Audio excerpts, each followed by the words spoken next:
It's been about 3 weeks since the release of Bo-Katan, Mandalore, the latest legendary character to join the holotables, and already she's proving to be quite an effective unit at taking out certain GLs, with or without her Omicrons or her Datacron. So I want to talk just a little bit about how it was released and when can we expect to see her back again. Let's break this down. The Bo-Katan Mandalore event was probably the most paywalled character release that CG has ever done. It had 3 new marquees, only one of which was actually free to play farmable. The other ones were only farmable through whaling packs or through shipments. Keller and Beck only went farmable in weekly shipments the day before the event went live, which is a little bit insane considering you need to have at least 3 weeks, I believe, to actually purchase all the character shards through weekly shipments. And the results were pretty telling. Only 918 individual people managed to unlock Bo-Katan Mandalore on her first go round. So it begs the question, when is she coming back? And is she even worth it? Bo-Katan is certainly worth it in my opinion if your character roster is in a certain position. She is not a mandatory farm, she is not a priority farm as of this moment as far as I'm concerned. We will be getting her Datacron in about 10 days time, 10-11 days time. We'll be able to see what her Datacron is. That might change the landscape for whether or not she's worth it or not a little bit, but until we see that, I can't answer that question, and to be honest, it's already too late. We don't have access to the event. She is worth it in terms of if your roster is at the peak end and you have all the Galactic Legends and you have all the other legendaries. Yes, of course she's worth it because she gives you another tool in your arsenal. If you do not already have all those characters, I honestly can't condone trying to go for this character until you have time in your roster.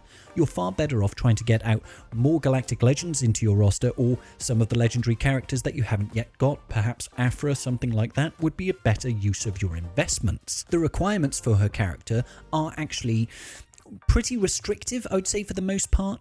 Bam is already a highly requested character, highly desirable character in that he has a great ship which goes along with one of the meta fleets, being the Executor, and he also fits quite well into a number of scoundrel teams, making him highly valuable. Paz Vizsla and IG-12 and Grogu are only really useful inside of a Bo-Katan Mandalore team anyway, so farming them up is only really useful when she is here, and we don't know when she's coming back. Finally though, Keller and Beck is the wild card. Keller and Beck is just one of the best marquee releases that they've released in a long time. He has a fantastic territory war Omicron, which, you know, depends on what sort of focus your guild has and what focus you have as a player. Do you prefer to engage in territory war or GAC Omicrons? Potentially you're one of those guys that just absolutely loves TB armies. I don't judge. In that context though, in a PvP context, Keller and Beck is phenomenal and absolutely worth going for. The only problem being, of course, he's still not farmable. Paz Vizsla is farmable. IG-12 and Grogu should be coming up to be free to play farmable sometime in the coming weeks. We don't know for certain. They are on a slightly accelerated schedule. Let's take a look at the other question then. When is Bo-Katan Mandalore coming back? Honestly, we can't say for certain. We do have a few things that set a precedent for how frequently these legendary events come back. Let's take a quick look at some of the previous historic events.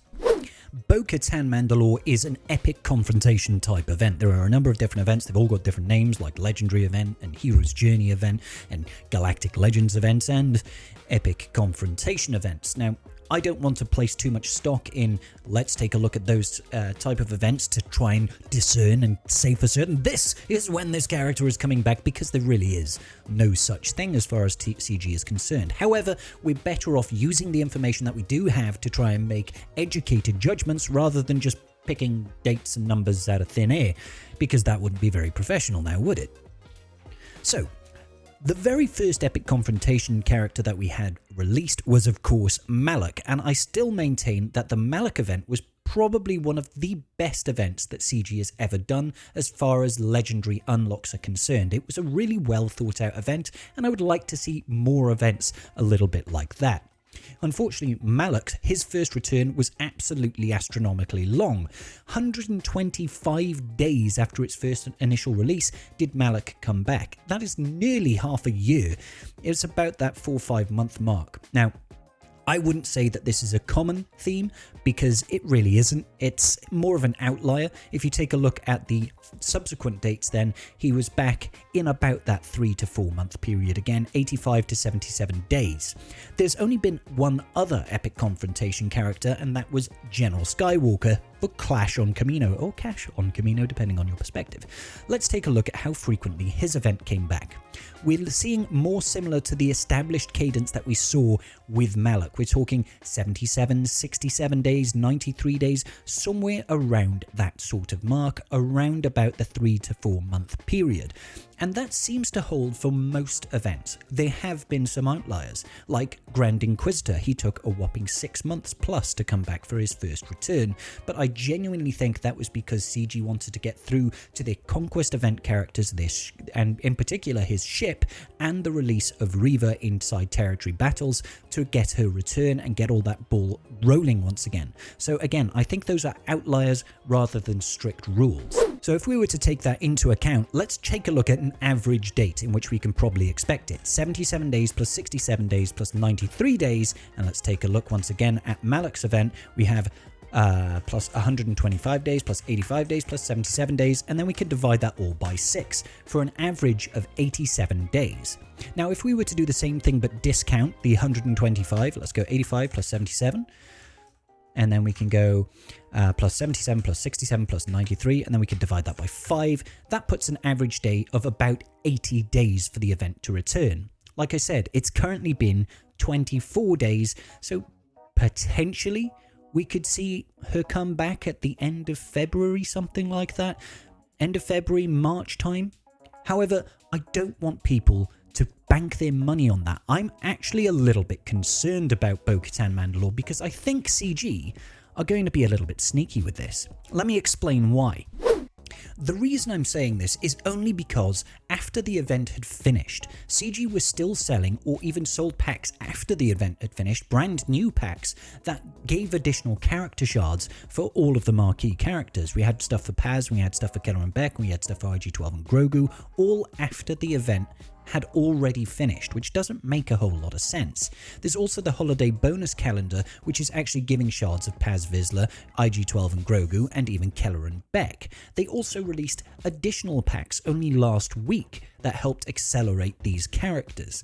Now, I'm not suggesting that Keller and Beck is going to become farmable immediately and IG-12 is going to be farmable immediately, or even that Bo-Katan is going to come very, very soon, but I do think that it is a possibility that we see a very early release of Bo-Katan Mandalore, because it's going to place that pressure.